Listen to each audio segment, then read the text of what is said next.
Welcome back to the Phenomenal Fan Podcast, episode number 17. No, not number 17. Let's get rid of that. Today is the 28th. Dump it. Title, episode 18. Here. We'll go to the live. Edit video.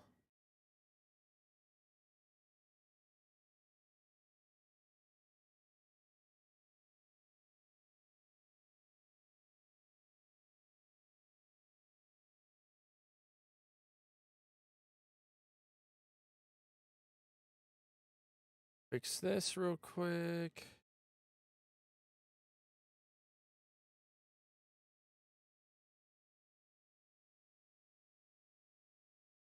What is going on, everybody? Welcome back to the Phenomenal Fan Podcast, episode number 18.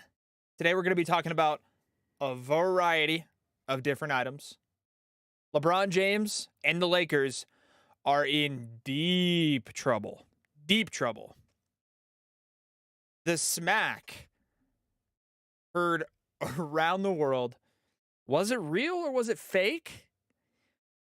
And when you talk about your own sports teams, do you say we or do you say they? Let's talk about it.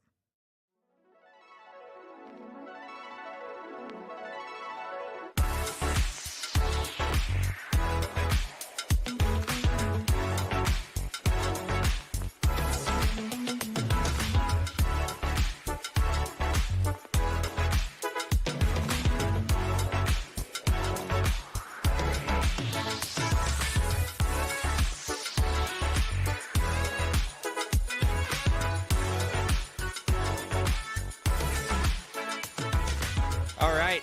Welcome back, everybody. Thank you for tuning in to the Phenomenal Fan Podcast. My name is Ryan, and we got a lot to cover. Before we get into any sports, we will touch on this, I'm sure, throughout the year. I'm sure until the end of time. The smack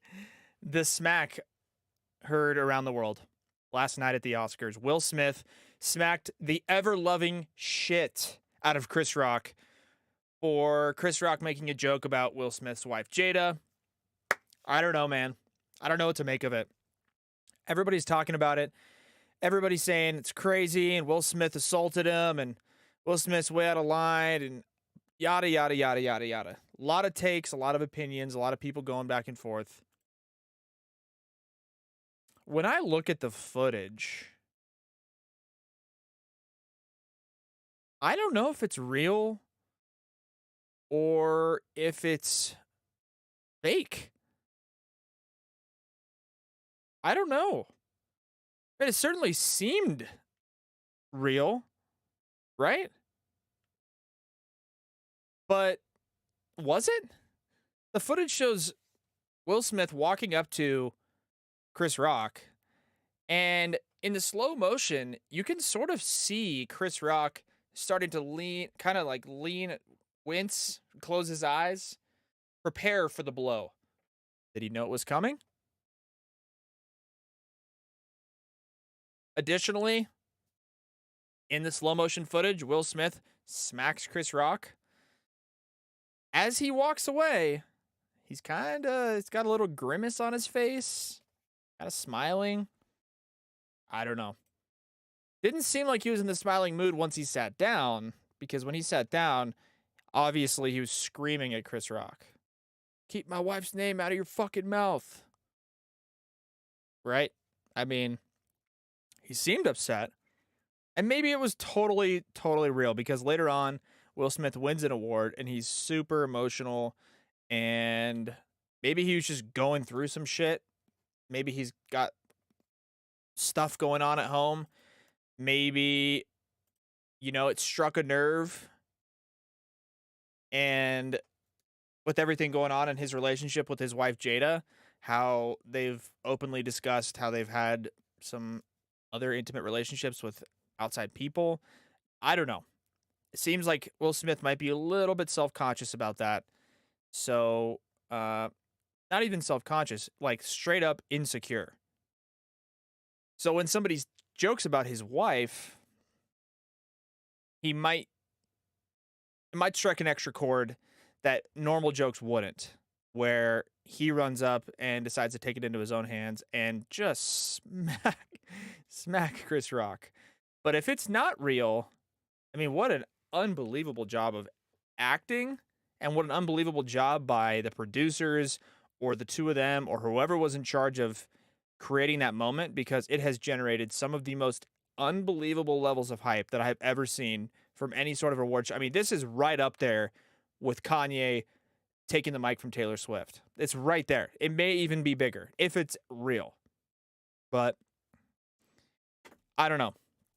I think it's unbelievable if it is real, and not like literally unbelievable like I don't believe it. If for some, I guess we'll never know is the thing. We will never ever know if it's real or if it's fake. And maybe that's the beauty of it, is everybody will be speculating for the end of time. Everybody will be speculating about if this is real or fake until the end of history as we know it. And I kind of like that. I think that's pretty cool. So, interesting night. And I just happened to be, like, we were out of the house on our way back home, sat down on the couch and flipped it on with probably what I was assuming, according to at least the programming, like 30 minutes left, 45 minutes left of the show. And I checked Twitter, and I mean, I must have missed it by 2 minutes, because as soon as I turned it on, opened up Twitter on my phone, everyone's like, wait a second, what the fuck just happened? Then I think it didn't necessarily it didn't strike a nerve with people. People were like, well, that could have been fake. I don't know. And then the ABC broadcast it went silent when Will Smith was freaking the fuck out. So nobody actually heard that initially. They kind of, you could see that Will Smith was yelling, but you didn't know what he was yelling about. And Chris Rock seemed a little bit rattled, but again, it seemed like it totally could have been a skit, because even afterwards, Chris Rock was like, you know, right when it happened, boom, Chris Rock had smacked. Will Smith just smacked the shit out of me. And the audience kind of laughed because people were like, okay, like, yeah, that's funny, because at that point, it's like, that has to be a skit. Has to be a skit. There's no fucking way. And then he's like, keep my wife's name out of your fucking mouth. And he's like, I'm going to. Which I think is probably the funniest. I think that's probably the funniest part of the entire thing is. I think the funniest part of the entire sequence between Chris Rock and Will Smith is after he screams, keep my wife's name out of your fucking mouth, the second time. Chris Rock comes back with, I'm going to. Like, holy shit, dude, I'm going to. Fucking calm down. It's a joke, right? I mean, credit to Will Smith for sticking up for his wife, obviously, right? You're going to stick up for her. When you watch the footage back and you see when Chris Rock initially tells the joke, Jada did not like it. Her face was very, like, dismissive, and just like, she just looked not happy. So when Will sees that, he takes it upon himself. But there's so many different ways that you could handle that. I mean, honestly, if anything, he could have walked up on the stage and just leaned over and in his ear been like, keep my wife's name out of your fucking mouth, in his ear. And Chris probably would have been like, I'm sorry. Or after the segment, gone up to him and been like, I'm sorry. Because at that point, it was pretty apparent that Jada didn't like it. So, and Chris Rock knew that too, because he told the joke, he saw Jada's face, and then he immediately is like, oh, come on, I'm just kidding. It's just a joke. It's a G.I. Jane joke. The movie about joke about the movie G.I. Jane, where a girl had to buzz her hair, and Jada's got some hair loss issues and she's battling some alopecia stuff. So it's like, I mean, it was a joke.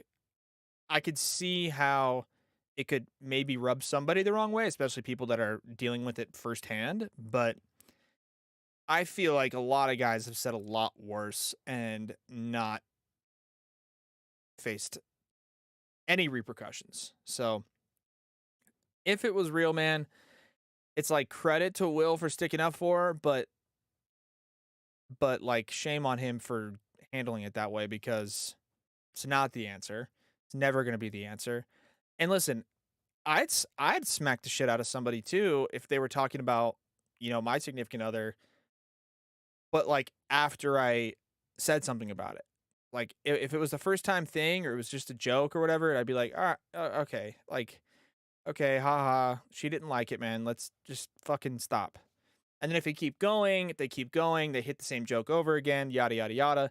Then it's like, dude, if you don't fucking stop, I'll make you stop. And that's when, like, eighth, seventh time you decide to make it physical. But physical altercations is usually just never the answer and just doesn't need to happen, especially on national television in front of everybody. I mean, that was unbelievable. If it was real, unbelievable. But I don't know. I don't know if it was real or not. It's hard to tell. Um, but yeah, that was the slap. I mean, the slap heard around the world. I think. I mean, it was everywhere, everywhere, all over social media. Still is. The memes are fucking hilarious. Oh, I love it, dude. I love it. I think it's so fucking funny. I really do. Because people are so quick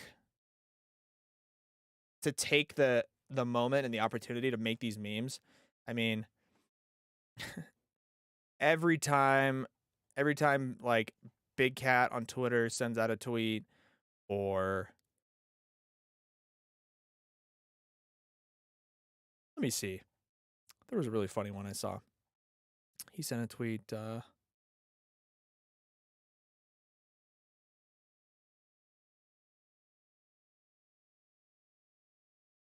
oh, well shit. I didn't actually see this, but 23 minutes ago, Will Smith posted on his Instagram and said, "Violence in all of its forms is poisonous and destructive. My behavior at last night's Academy Awards was unacceptable and inexcusable. Jokes at my expense are part of the job, but a joke about Jada's medical condition was too much for me to bear, and I reacted emotionally. I would like to publicly apologize to you, Chris. I was out of line and I was wrong. I'm embarrassed and my actions were not indicative of the man I want to be.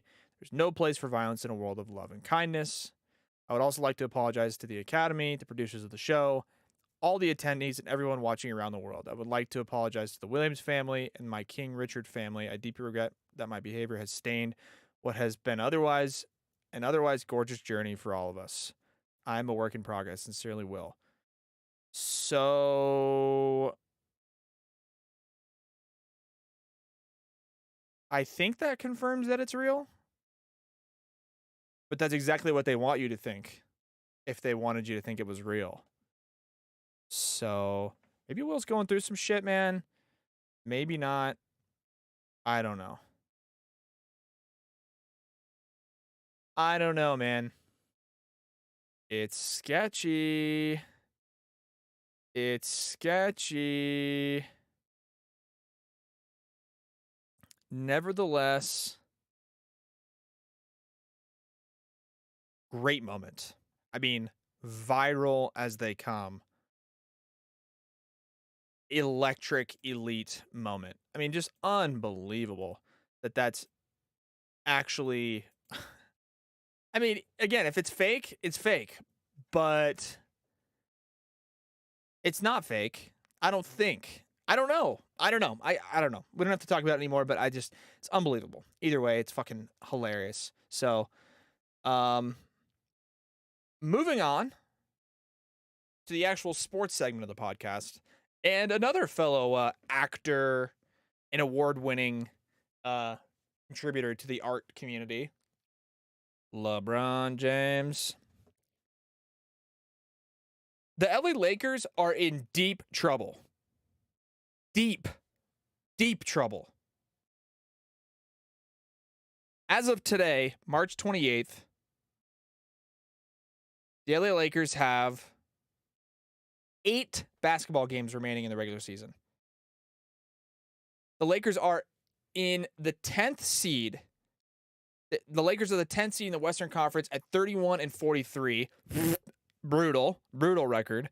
They're also one game above the San Antonio Spurs in the 11th spot. One game. Well, okay.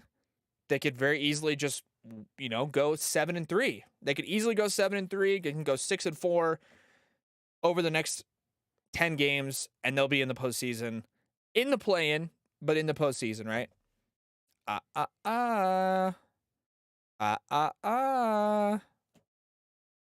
Here's the Lakers' remaining schedule for the next 8 games.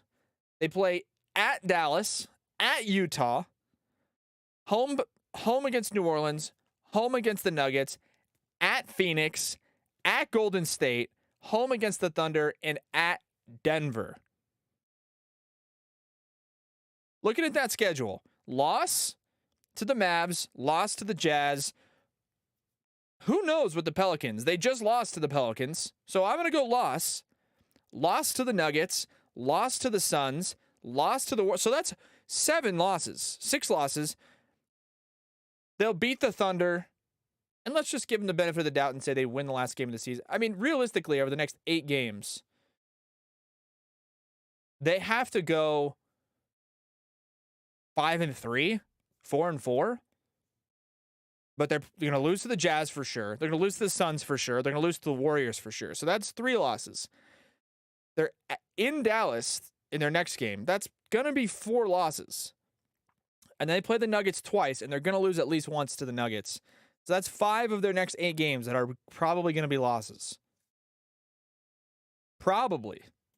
We don't know for sure, but probably. The Spurs, on the other hand, play the Rockets, Grizzlies, Blazers, Nuggets, Timberwolves, Warriors, Mavericks. So they're probably going to lose to Mavericks, Warriors, 1 to the Blazers, and Ja Morant's out. I mean, they'll beat the Rockets. They'll beat the Grizzlies. I don't fucking know, man. The NBA is so random.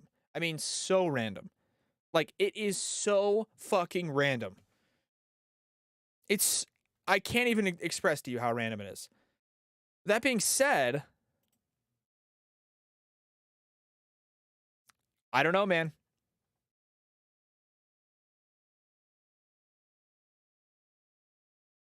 How much of a catastrophic failure would it be if the Lakers didn't make the postseason this year?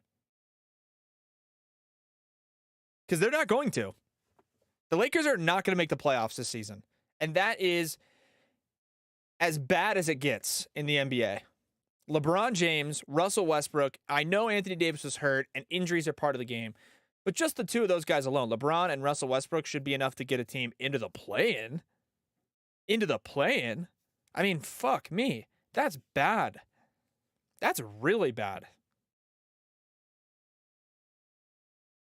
I mean, LeBron James being on a basketball team, 31-43 is their record. That hurts.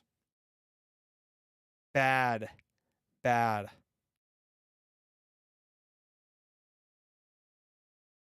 And not only, by the way, are the Lakers struggling on the court, it appears there might be a little bit of a friendly,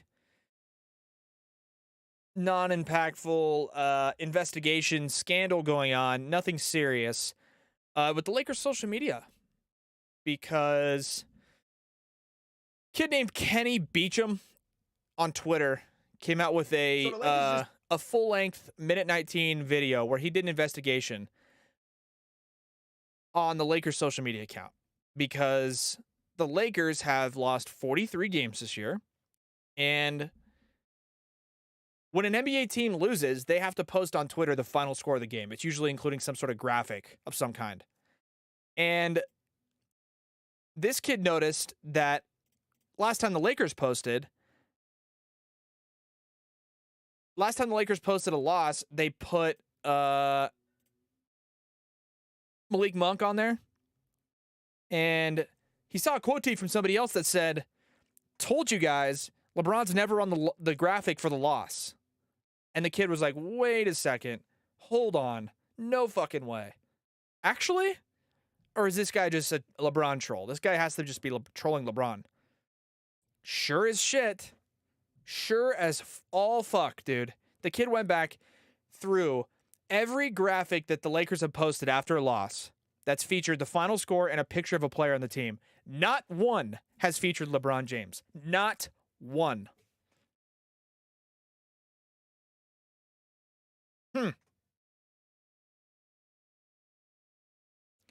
On top of that,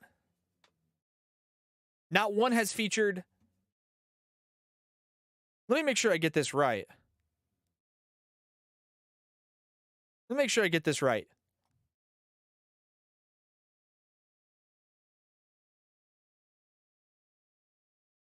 I think if we're going to listen to this, Monk has been used 10 out of Davis and Russell Westbrook have not been used on a losing graphic yet. Wow. So I'm sure you guys probably heard that in the podcast if you were listening. But not only has LeBron James not been featured on the graphics that post the losing final score, neither has Russell Westbrook and neither has Anthony Davis. I know this doesn't mean anything, and most people are looking into it probably a little bit too much. Because LeBron has been the best player on the team by far this year, right? So why would you put him on a loss graphic? But why wouldn't you at least put him on one graphic with the loss? And why has Malik Monk been on 10 loss graphics this year? Basically a quarter of the time Malik Monk has been featured on the loss. What the fuck do they have against Malik Monk? Is he a dick to the social media team? Has to be. Has to be. There's no other way. There's no other reason why he would be featured on 10 of the graphics. 10 of them. But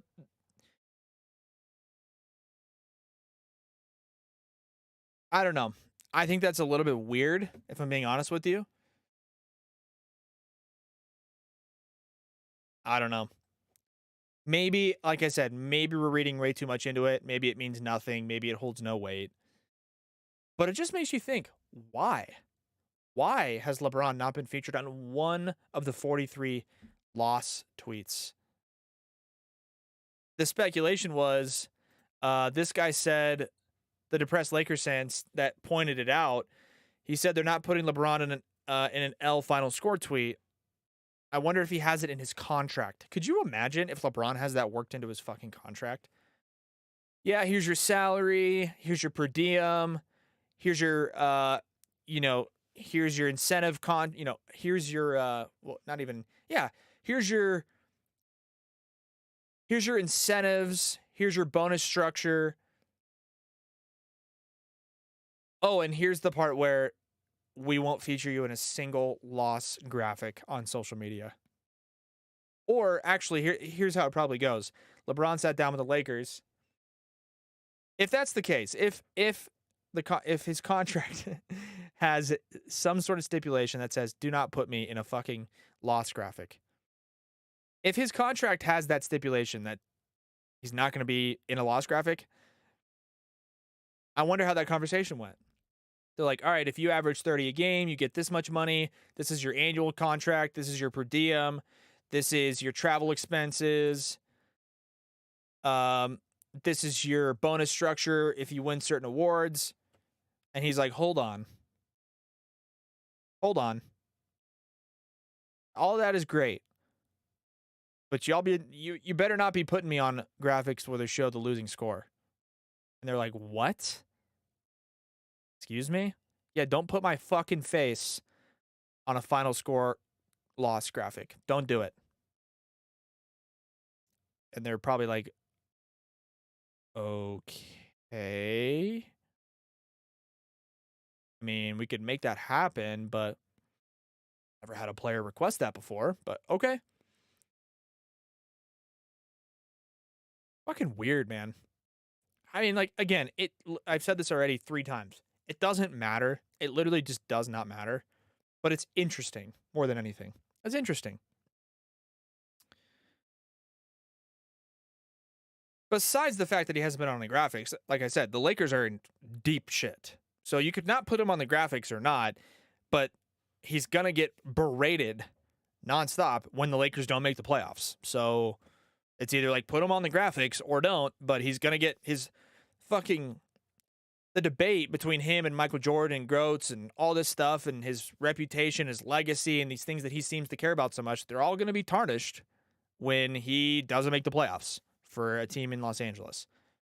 And he'll have one championship, which is debatable if it fucking even counts. I personally, I don't count anything in the year 2020 from a sports perspective, but maybe some people do. It is what it is. At least the NBA played like part of a season with fans. So, yeah, I don't know, man. Sucks for the Lakers fans. I'll be honest. It does suck because they had a lot of promise coming into the season. I don't know what their preseason odds were to win the title, but I'm sure they were relatively high, assuming that Anthony Davis would have played any basketball this year. And Russell Westbrook wasn't just literally shooting shots off the side of the backboard. I mean, like off the side of the fucking backboard. And LeBron has had a great year, right?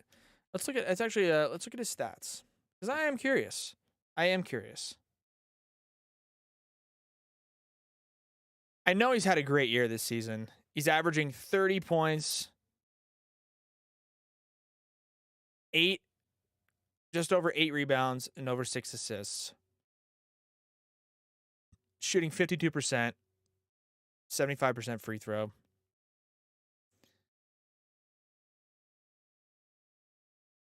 It's a good year, man. It's a really good year. I don't know.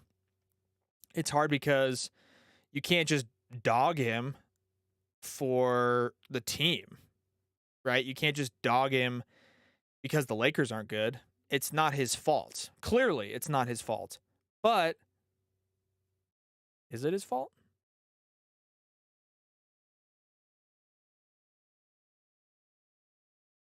Maybe. Leadership? Demanding excellence from certain players? Right? I mean, the argument that's always going to be made against him is like the Michael Jordan thing, right? Michael Jordan played for a long time on a team that was loaded with players. Or Kobe, right? Here's a better example. Kobe Bryant. Documentary about Michael Jordan and the stories about Kobe Bryant. They both say that those guys were just ferocious in practice against their own teammates, demanding excellence. You know, some guys it rubbed the wrong way. It didn't work for a lot of guys.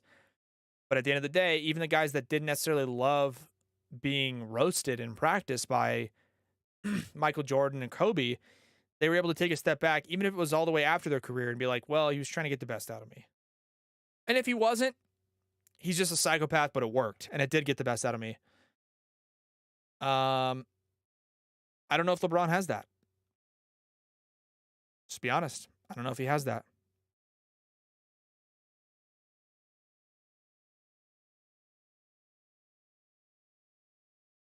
Moving on.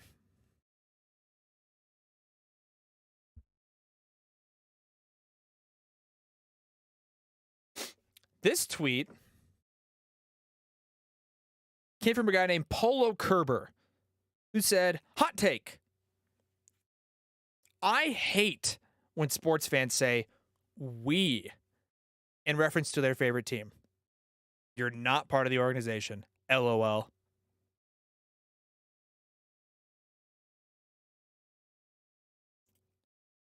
I mean, obviously a brutal take. Obviously a brutal take. Some of the replies were really good. Really, really good. Let me see here. At Polo Kerber is his name. So if you want to find it yourself, hot take.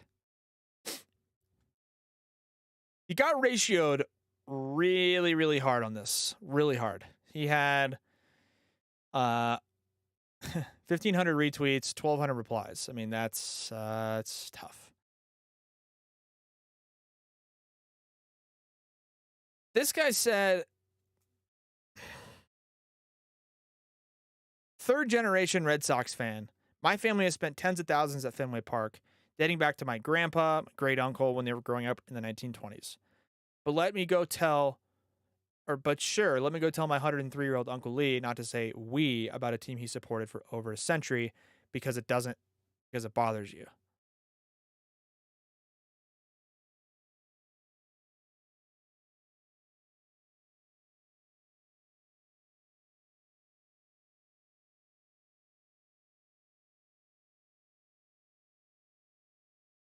For me, it's like, where do you draw the line?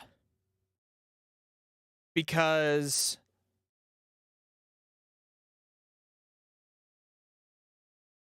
when we watch the Olympics, when we as Americans, as people who sit at home and watch sports, when we watch the Olympics, we refer to the Americans that are competing in the sports as we, right? How did we do in the swimming meet? How did we do against Russia in hockey? We beat Canada in soccer. We, right? Because we are Americans, as are the people that are playing in the games.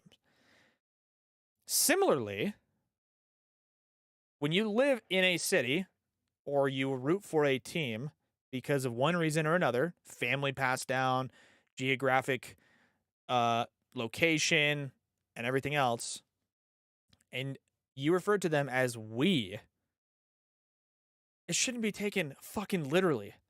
And that's why people like this are no fun. Because it's clear that Polo Kerber, A, has never played sports at any sort of relative competitive level in his entire fucking life. Because if he would know that, of course, we're not saying we like we're on the fucking team. Right? My favorite team is the Padres, the San Diego Padres, right here. I say we all the time. We need help offensively. We need another bullpen pitcher. Yes, we do.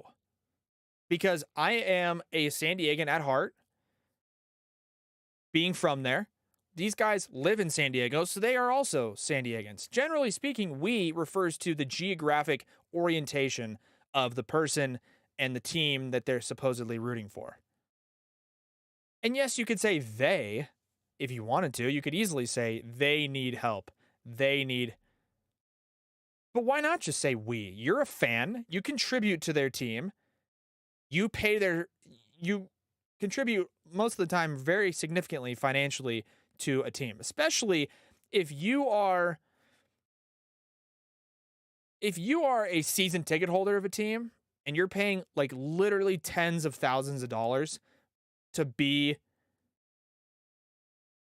at the game every single day, or if you're a football player, eight NFL home games or 9, or 81 baseball home games, or 40 some odd hockey home games or basketball home games. You, as a fan in that stadium, contribute almost as much as half the fucking dudes on the bench. Because those guys that don't play, they just sit there. And they just cheer the guys on the field. But they're on the team.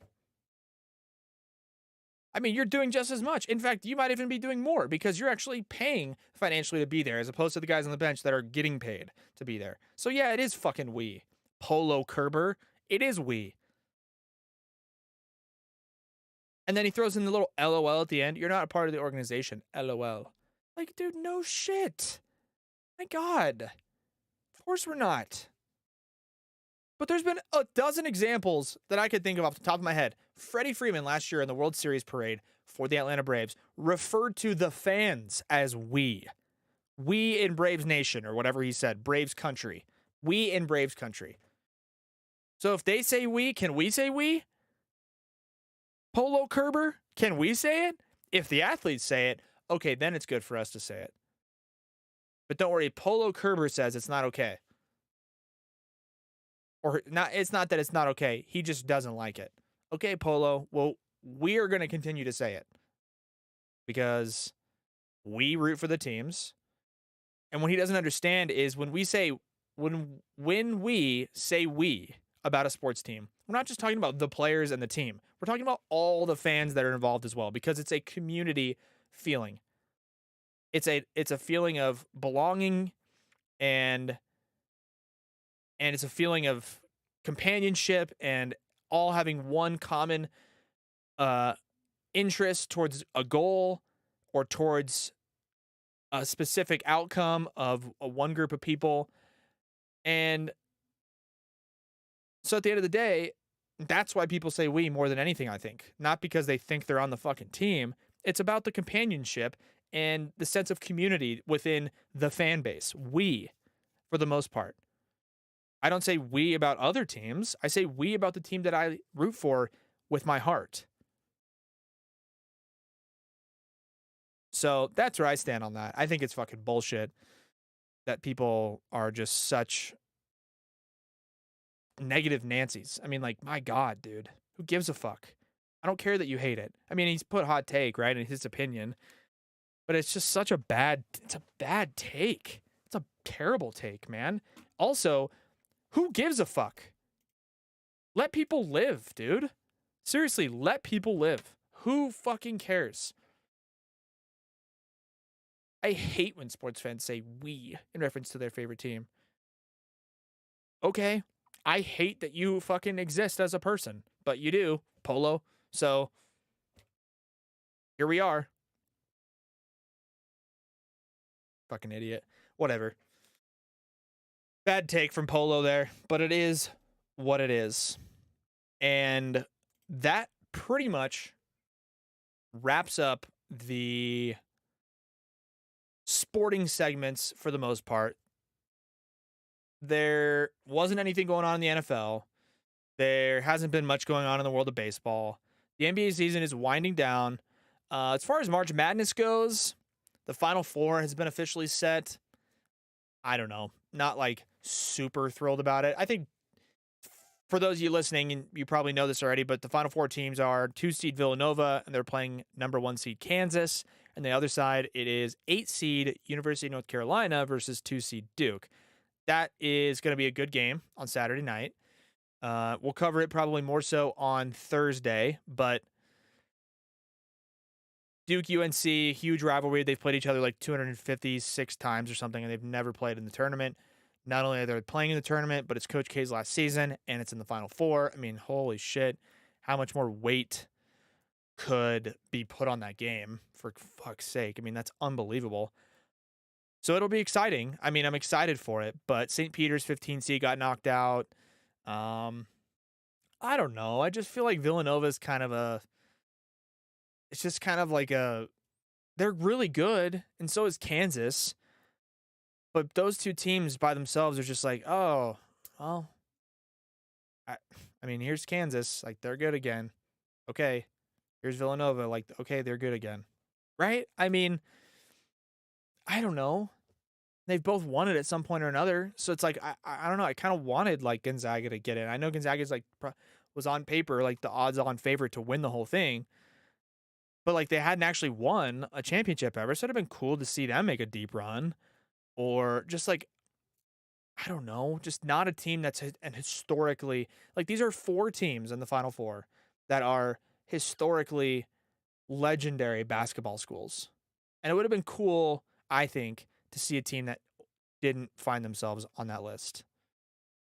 Whether it is Miami or Houston or fuck, I don't know. I was going to say UCLA, but they're historically great. I mean, yeah, Houston. I know Gonzaga's been good, but they've never won a championship. So it'd have been cool to see Gonzaga. It'd have been cool to see a Miami. It'd been cool to see Purdue. I don't know, just like not fucking ones and twos. I don't know. And it's 1s and 2s, and then yes, UNC's an 8 seed, but UNC should not have been a fucking 8 seed. They are unbelievable. Like, that was such a bad seed for them. Just like they were seeded way too low. I mean, they should have been a 3 or 4. I mean, the record indicated they were an 8. I get it, but they should have been 3 or 4, I think. So, I mean, that'll be fun. Saturday will be fun between those two teams, between Duke and UNC. Kansas and Villanova should be a pretty good game too. We'll give our picks out on Thursday for who we'll take in for those games. But either way, that's going to wrap up the sports talk for the most part. Like I said, everything else is kind of in a lull. Interesting that we were able to talk about some lifestyle stuff with Will Smith, because I think that smack was literally unbelievable.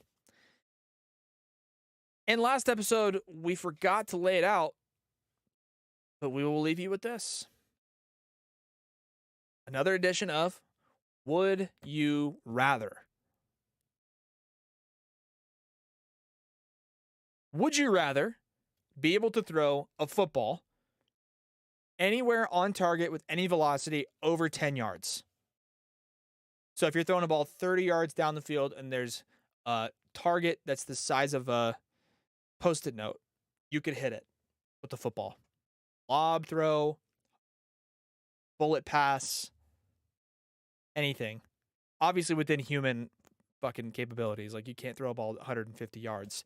But within human capabilities, you could throw a football on target with any type of velocity within human capabilities between 10 yards and, let's just say, 60 yards, 55 yards.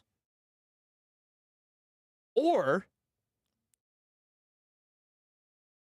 would you rather be able to run a 4.10 second 40-yard dash and be probably the fastest player in the history of the NFL? Which one? Be able to throw a football anywhere you wanted over 10 yards, or run a 4.1 40-yard dash? I don't know. I feel like there's benefits to both. I feel like if you could throw a football anywhere you wanted, that's great, but what if you're not very big? What if your receivers suck? What if your offensive line is garbage? Whereas if you're fast, you can just fucking run by everybody, like Tyreek Hill. But on the flip side, you can run fast, that's great, but can you catch? Can you jump? Can you cut? Whereas in a football, you could take a snap, shotgun snap, and get rid of a ball in 2 seconds and just march down the field. March. Put up video game numbers. Maybe you'd win a lot and be a Hall of Fame quarterback in the NFL. I don't know. I don't make the rules. That's why we ask the questions, because we want you guys to give us the answers. So with that, we will leave you guys to ponder that question. We appreciate you guys tuning in. Be sure to check us out on social media at PhenomFan, pretty much everywhere. TikTok, Twitter, Instagram, YouTube. Search Phenomenal Fan Podcast. Same thing with Spotify. Same thing with Apple Music. I'm sure if you're already listening, then you know that. But for those of you hearing for the first time or hearing highlights or anything like that, Phenomenal Fan Podcast. Also, if you're going to go to any sporting games this year, or any concerts, or any festivals, anything that requires you purchasing an actual ticket, if you haven't already, just download SeatGeek. SeatGeek is a ticketing app that allows you to buy tickets to any event. And when you're buying the tickets, they score them on the app with a score of 0 through 10. 10 being great, 0 being bad. They can sort tickets based on the proximity to the field. They can search them based on the best deal, based on strictly price.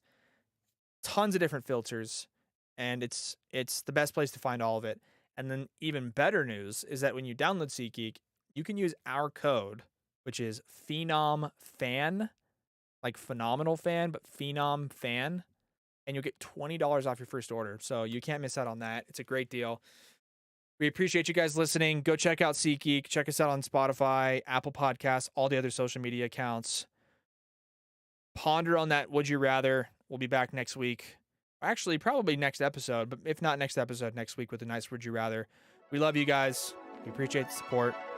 Catch you later.